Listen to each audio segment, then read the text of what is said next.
everybody, it's Cheryl Fisher here, and today, or this week, we're talking about camouflage. So this morning, we read a book during story time. We read How to Hide a Butterfly, and they pretty much start off my themes for the week. And as you can see, butterflies, while they're beautiful, they are adapted for their environment. And we have a few samples here of some butterflies you can see. And you can see most of them are brown or orange or black while they are mounted on this frame. They look very colorful, but they are perfectly adapted for the types of food that they eat. So they're host plants, so to say, so they don't get eaten. So camouflage really is to help survival for prey animals. So these types of camouflage, I have some pictures that I'm going to show you guys, so I'm going to come around here just so I can give you some close-ups. So there's 4 types of camouflage. There's concealing coloration, disruptive coloration, but let's talk about concealing. So we've seen a snowy owl or pictures of snowy owls. So these guys are concealing themselves. They're just hiding themselves in plain sight. And then here in the pinelands, we have the pine barrens tree frog, and they will hide in the green leaves and you won't even see them. They just blend right into the branch. That white-tailed deer. They don't hide very well, but if they stay still, they really do look just like a log laying in the forest. So those are just a couple types of concealing coloration. So then things that you might see in the ocean or Africa, where big bold colors, stripes, or spots are things that you might see, and that's called disruptive camouflage. So that's where you would see zebras. And what it does is it makes the herd look much bigger. It looks like a big animal, or it's really hard to pick out one small animal with that. And we also see this with schooling fish. So schooling fish, the more there are together, it looks like a bigger organism, so they're safer in numbers. And then we have leopards. While they are a predator, it'll hide them from their prey, so their prey won't see them coming. It's pretty cool. So what we are going to look at mostly today is some disguise camouflage. Have you guys ever seen a walking stick? So right here, that's a walking stick. We do have them here. I did try to find them.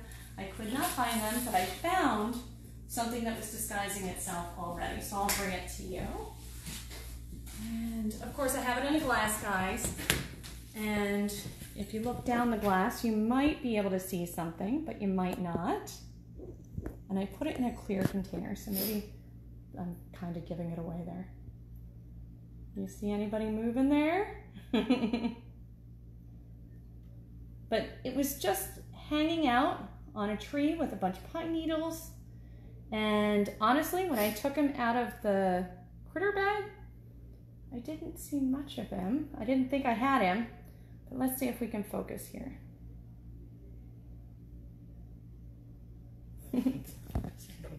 I know. There we go, we're good. You see him? So this is a grasshopper. Even though he wasn't in the grass, he was on a pine tree. He is brown and twiggy looking, and he was in our book on how to hide a butterfly, because we also talked about other insects too. So there are a couple of other bugs that we have around here. Have you guys ever seen the leaf bug or the katydid? Hang on, I'm trying to focus. There we go. And that's a form of mimicry. So it is copying its surroundings. Individuals don't do that, populations do. Then we have the thorn bug. It disguised itself to look like a thorn on a plant. And this one, there he is right there. He's just a thorn. He looks like a rose bush. Really crazy. But then we have mimicry, where they have eye spots. So the swallowtail will have eye spots, which makes it look like a larger predator, and it'll scare animals away, or it'll mimic a poisonous animal. So one is a milk snake and the other one is a poisonous snake. And can you really tell which one's which? No. If you don't know which one's which, just stay away from it. And this is a form of mimicry, because this is the poisonous one. I should say venomous. Sorry, that's my mistake. Venomous one. And this one is completely harmless. So that is a survival technique for these species. And of course, right here at Cedar Run, we have a lot of milkweed, and we see mimicry happen all the time with these guys. Out there on the milkweed, is it a viceroy or is it a monarch? They look a lot alike, but they are completely different species. Really amazing. And let's see what these guys, I have all kinds of stuff out here, guys. And here, a lot of people don't know what this is. So this is just some kind of branch that I found in the forest here. But this green stuff that's leafy and hairy and green and gray and multiple colors, this is called lichen. It's like a mushroom and like a plant, but it's neither. Or it's like a mushroom or like a plant took a liking to each other. Lichen. So this is a lichen. It's a little bit of both, but you can see there's nothing really living on it except for the lichen.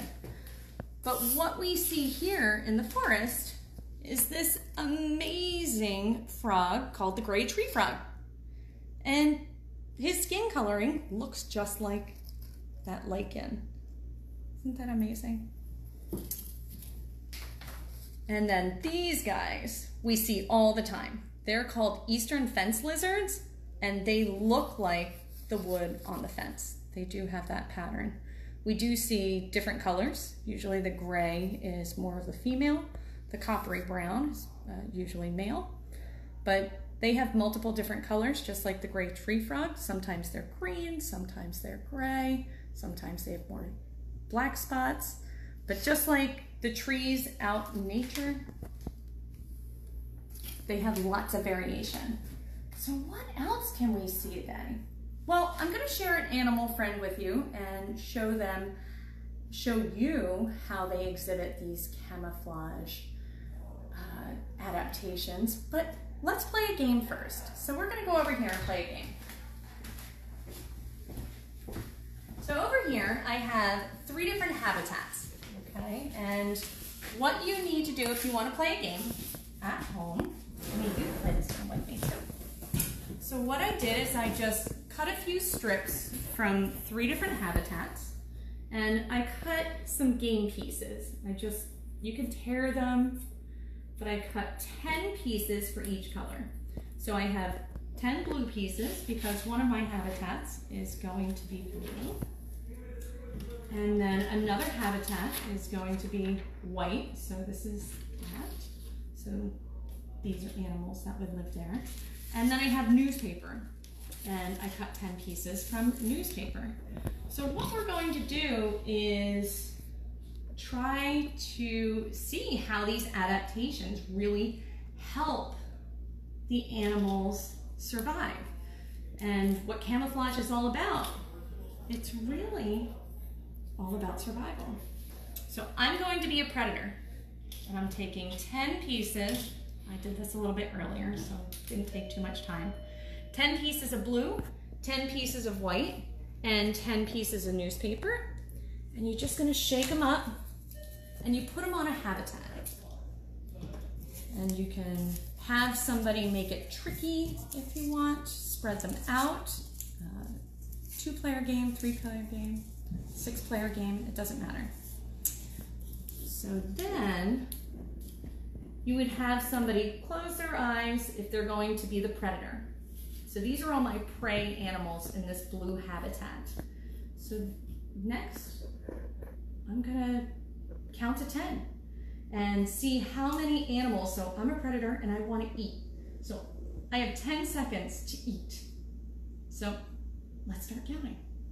1, 2, 3, 4, 5, 6, 7, 8, 9, 10. Okay.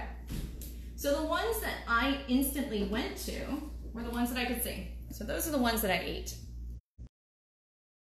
And you can see some of the ones that you can see really well still exist. I just got full. And the blue ones all stayed. Now, it definitely works better when 2 different people are playing. But we can do this on the white habitat. So let's see. And you can use a timer on your cell phone or something. It's fine. So I would recommend somebody's kind of like the banker. You just put your prey out on the habitats and spread them out, because when they're clumped together, it just makes it easier to cheat, so to say. So it's a fun little competitive game. I'm going to spread them out, and then let's see. I don't know. Danielle, you can count to 10. Ready? All right. Tell me when to go. Go.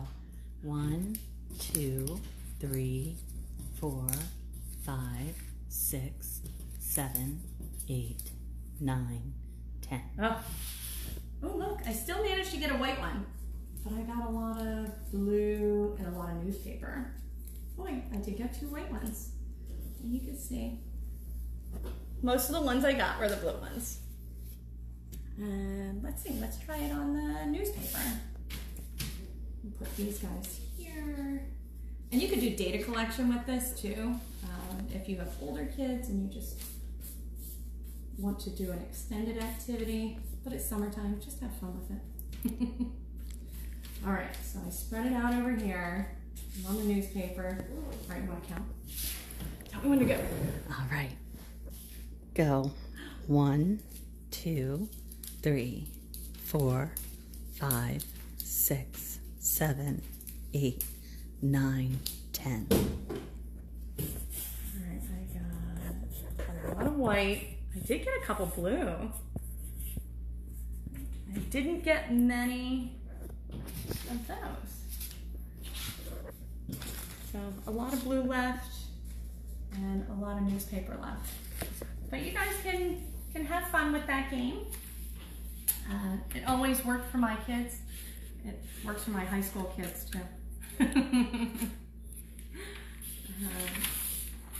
was a good one. So would you guys like to see one of our resident animals? Because this animal is not just a prey animal, which camouflage is really good for. Camouflage is to help, it really is to help save them from getting eaten.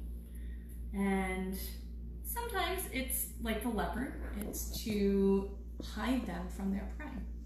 This one's really interesting because it is both predator and prey. So we're going to take a look at our animal. Oh, this was our craft from earlier today.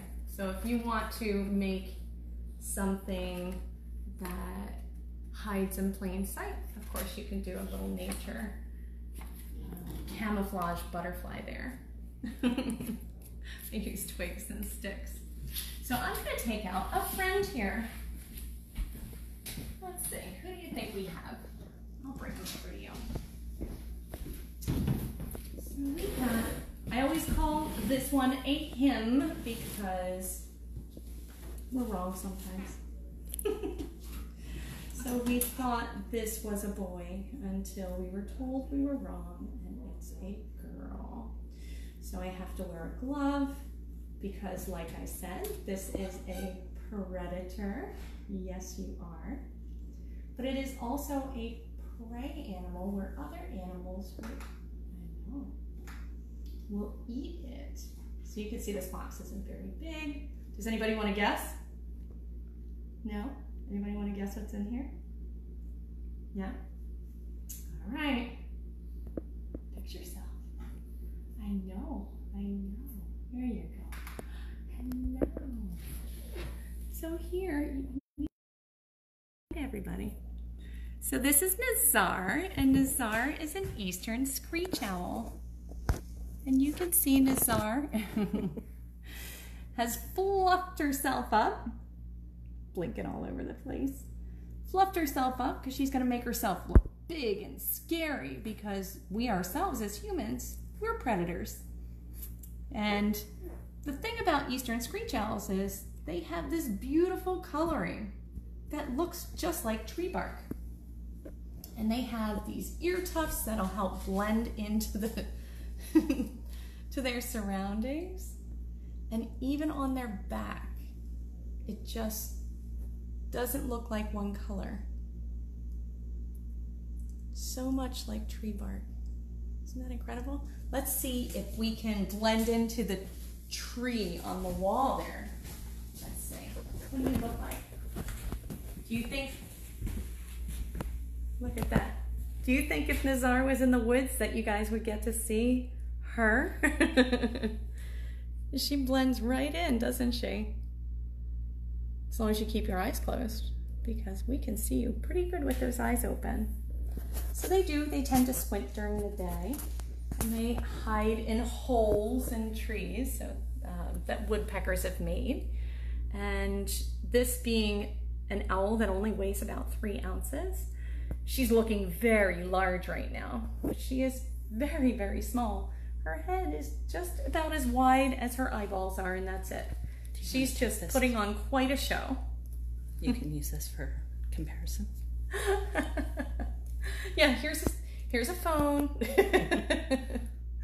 I mean, she is very, very small, but she's making herself look really big right now. I know. Anybody have questions about Nazar? Did you ever hear that other owls eat owls? Yep. So great horned owls or raccoons or even squirrels steal eggs. So these guys nesting in those crevices and trees, yes, they hide. You haven't been out in a while, have you? So she looks a little disheveled because she's molting. She's losing her feathers, but growing new ones, just like we shed our hair and our skin comes off. You can see here she's missing a lot of feathers. And she looks like she's got a dent in her head. So you can see kind of how small her head really is by looking at the dent.